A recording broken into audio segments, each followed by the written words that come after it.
This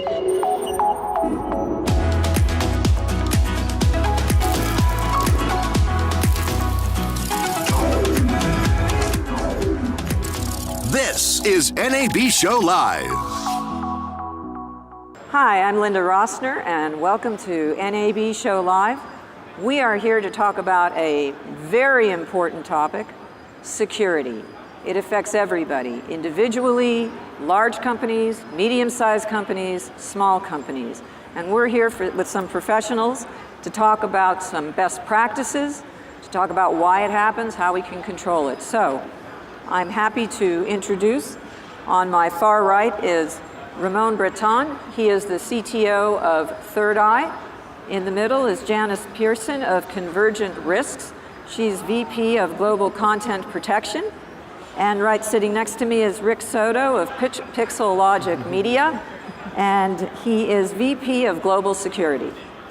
So, first I'd like you to each, and we can start with you, Ramon, and then work closer to you, Rick. Sure. Like to start with what your responsibilities are at your company and how you're involved in the security market.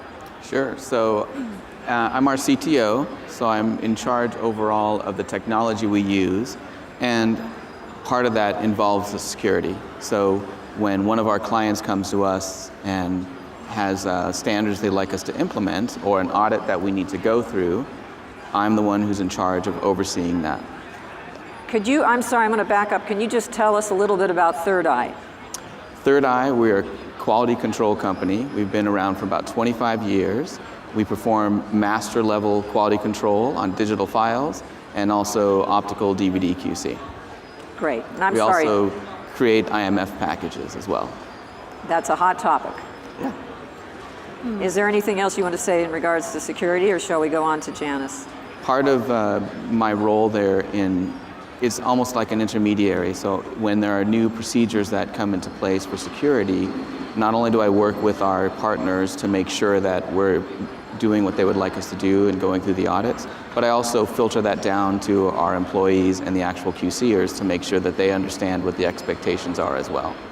Fantastic. And Janice? Yes, I'm Janice Pearson, and I'm the Vice President of Global Content Protection for Convergent Risks. Convergent Risks is a global company.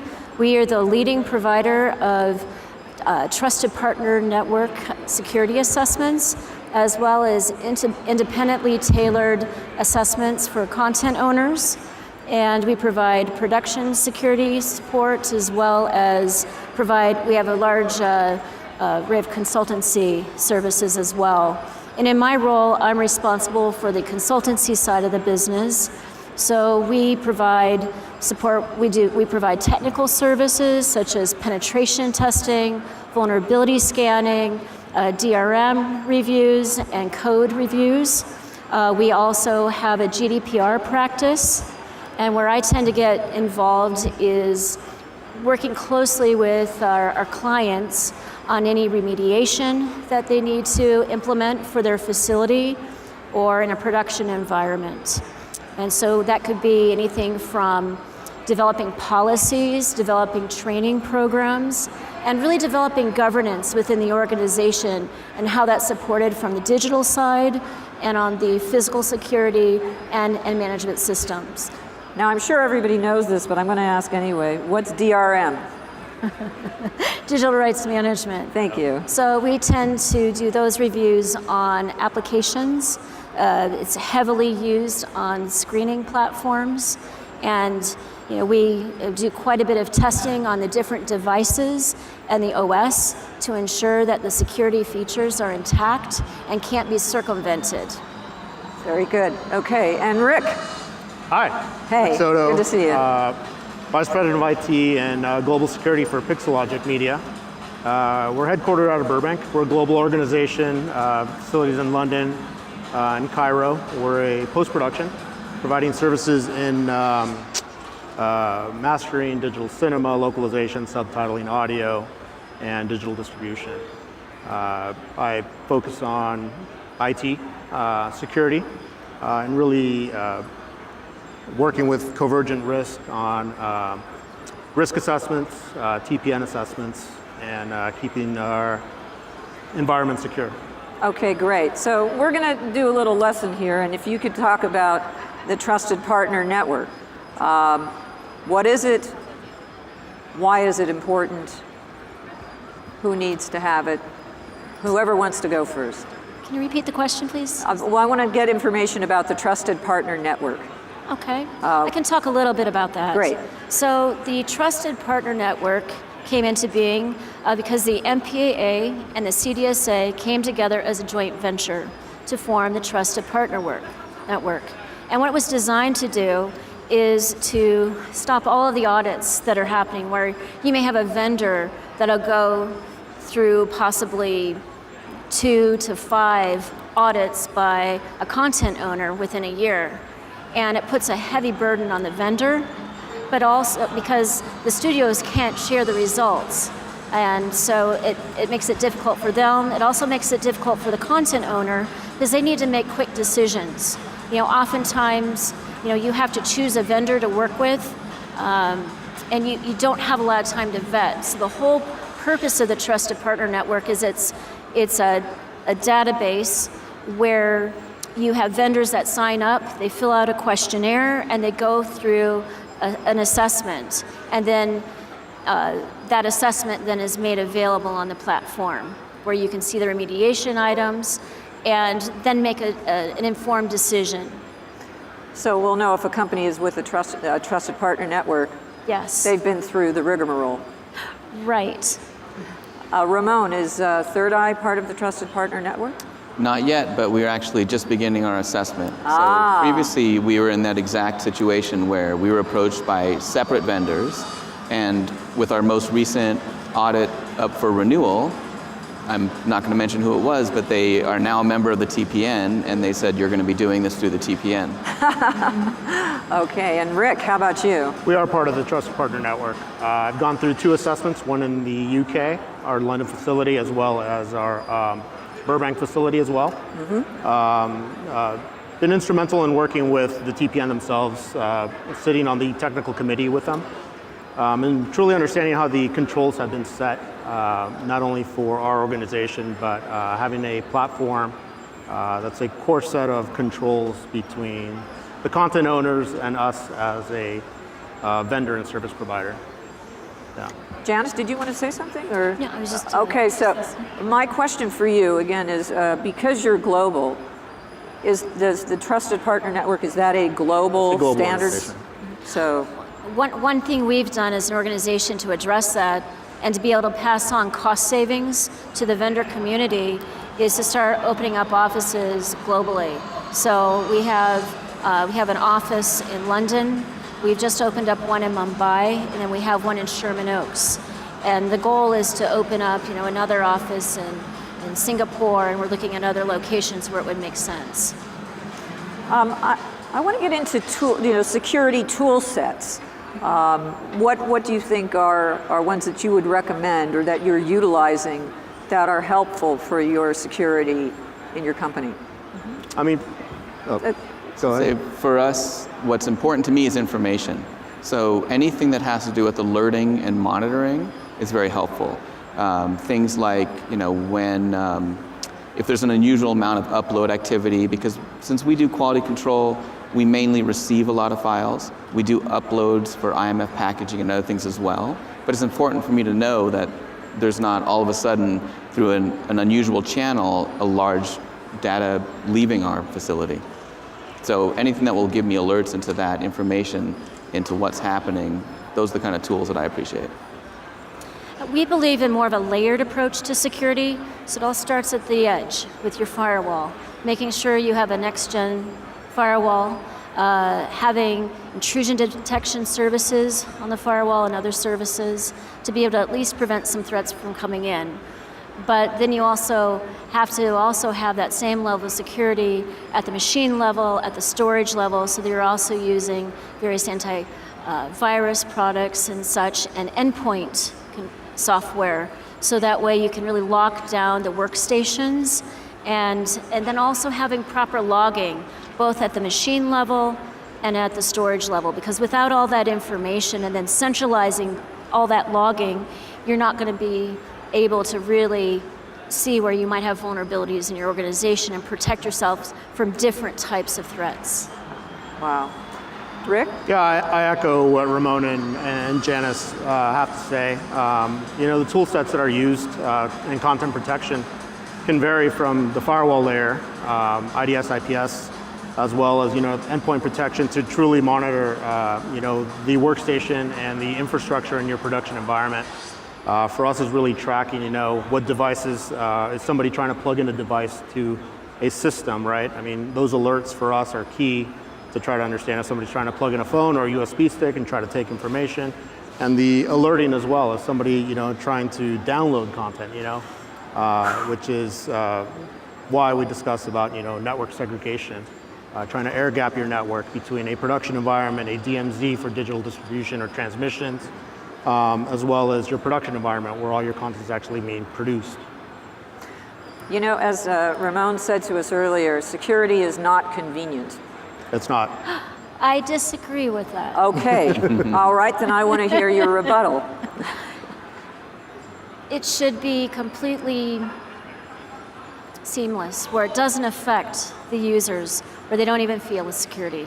If you've implemented it correctly, they shouldn't feel that in the workflows. There's a lot of different technologies out there where if you really plan it out, you can actually create efficiencies through security. So that's what we always encourage our clients is let's really understand the workflow and see how we can improve upon it while adding security in a way that's not going to affect the end user. How do you get there? Because it seems as though there are so many layers. There are. And there are so many different people involved. I mean, even with Ramon's company, which is how many employees? 25 employees? To Rick's company, which is over 400 employees? Correct. Yeah. You have to implement and you have to train and go through all of these different steps. How can that not be inconvenient? I think training is key, and this idea of security being inconvenient. I think when you get it down to a user level and you get them on board with understanding why it's important and why we're doing this to protect the IP of our vendors, it no longer becomes inconvenient. It becomes part of the process. But it's all about that training and education. Mm-hmm. And I'm sorry, No, no, I was going to ask you. Training is mandatory. I mean, acceptance is another story. But it's key to have that training program within your organization. And as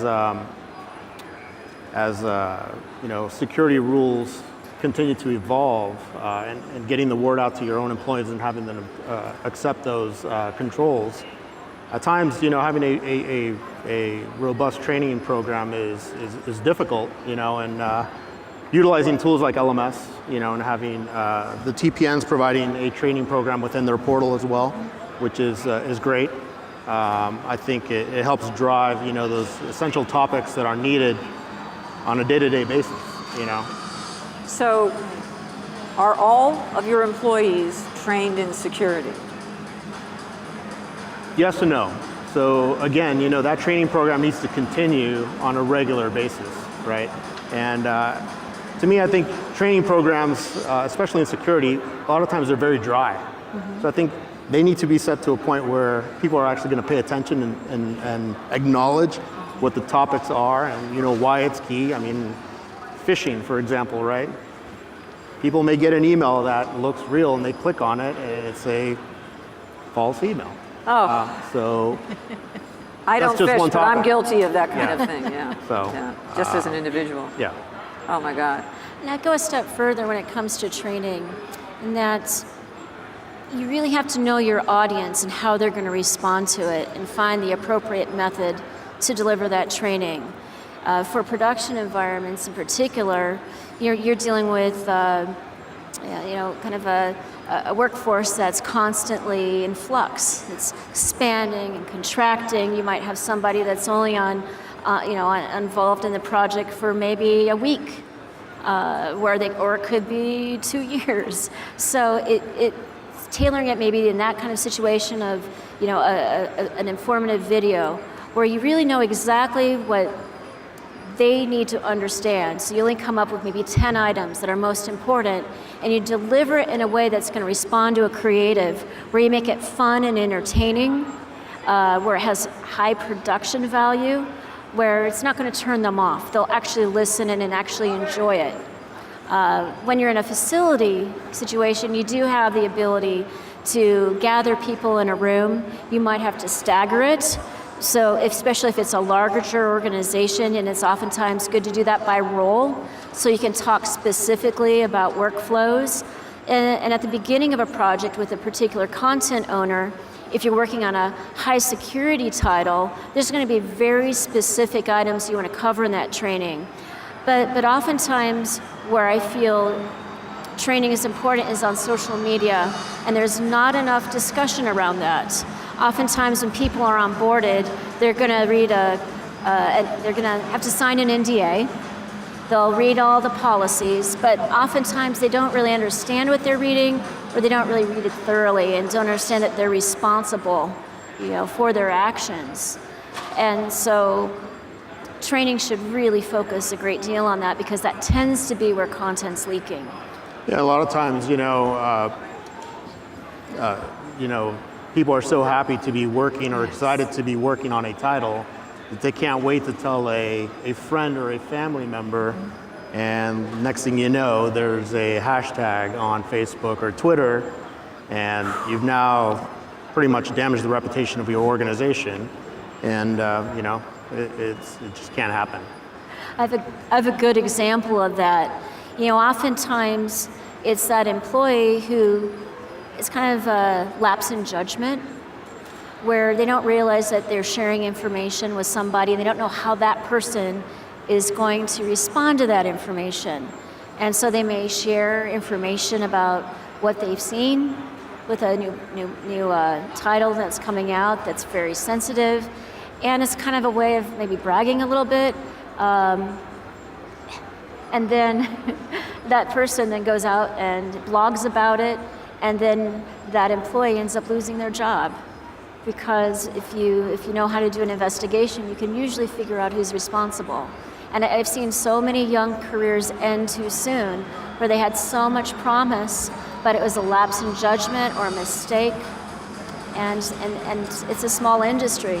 That's a tragedy. It's sad. That's a tragedy. It really is. Yeah, and a lot of times, that can really, truly, bring a company take them out of business. Yes, and we know that this has happened in the past few years with a few companies. Ramon, I think we talked about the third party, or the employee, the disgruntled employee.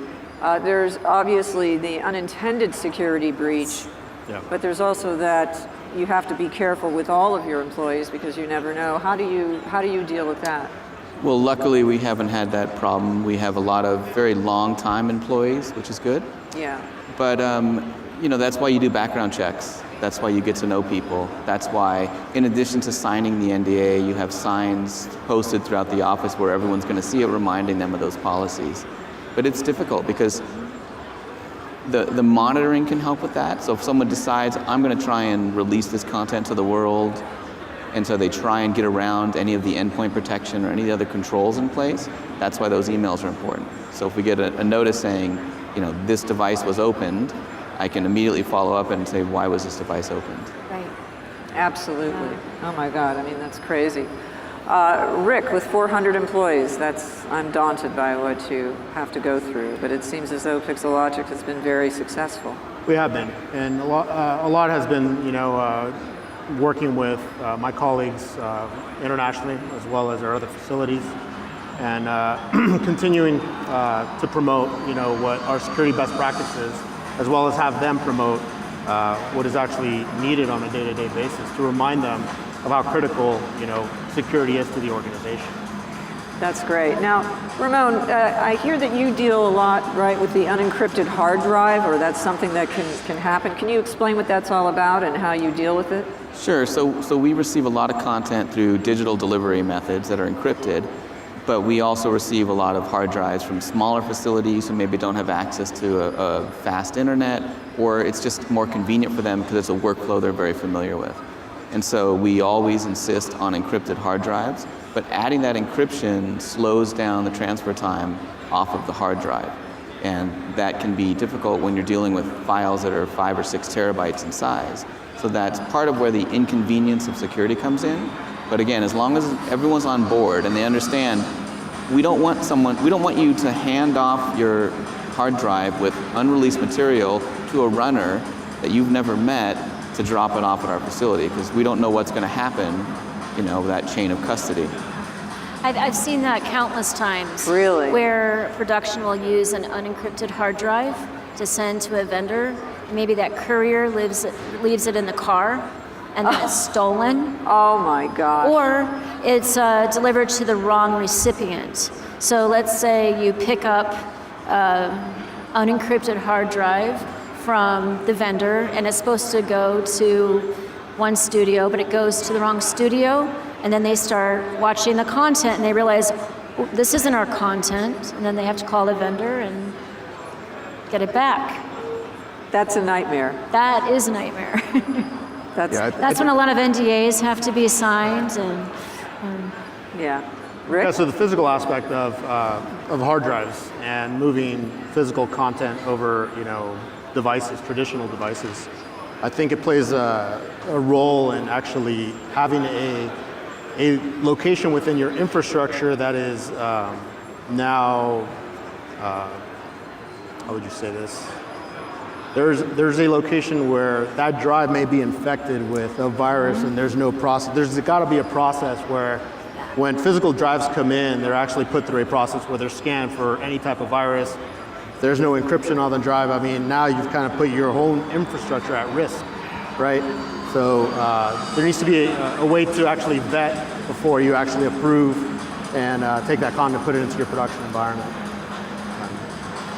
Which brings me to a question about security in the cloud, because I've heard when there are security breaches at certain companies, sometimes whatever has been in the cloud was not breached, but that doesn't mean that all content in the cloud is secure. What's your opinion on that? it's only as secure as you configure it to be. And with that added security, there's cost to that. And that's oftentimes where companies will try and cut back on some of that cost. They may not, be an encrypted bucket, and they might not have set up their connections properly to their local environment. And what happens is that even in your cloud environment, that can be secure, but if your facility is not, it's a larger attack surface. So then that's where the hackers can scan your environment and find ways to break in. Now we only have a few more minutes, so I'm just wondering if each of you has just a little tip or piece of advice before we close on best practices for security. Ramon? I think for me, aside from some of the nuts and bolts and putting in the controls in place, working on our audits, when we transition from mainly a physical QC facility to a digital facility, aside from learning about those controls, the biggest thing for me is working down to the employee level and really implementing policies and making sure everyone understands why we're doing it. And I think once everyone understands why it's important, they stop grumbling about having to log in here every 15 minutes or whatever the extra procedure may be. Okay. Janice? And I think if you really look at the workflow, truly understand it, and then incorporate security in a way that doesn't feel invasive, really that's the best way. And wherever you can, implementing the concept of least privilege, where you're really limiting based on role or what projects they're working on, because that helps to reduce your risk as well. Great. And Rick? I think for me it's more, it's like you said, training and acceptance is key, not only for the organization, but for the entertainment community. Yeah. Having the ability to truly have these controls set Yes. with the TPN, the NPA, CDSA. For us and for everybody, it's essential to have those controls where we can actually look and say, hey, are we developing something that fits between these layers of our security platforms, right? That's what I feel is. Fantastic. Well, I can't thank you all enough. I wish we had more time. I think we could go for another 25 minutes. But I want to thank you all, Ramon, Breton, Janice, Pearson, Rick Soto. It's been a pleasure.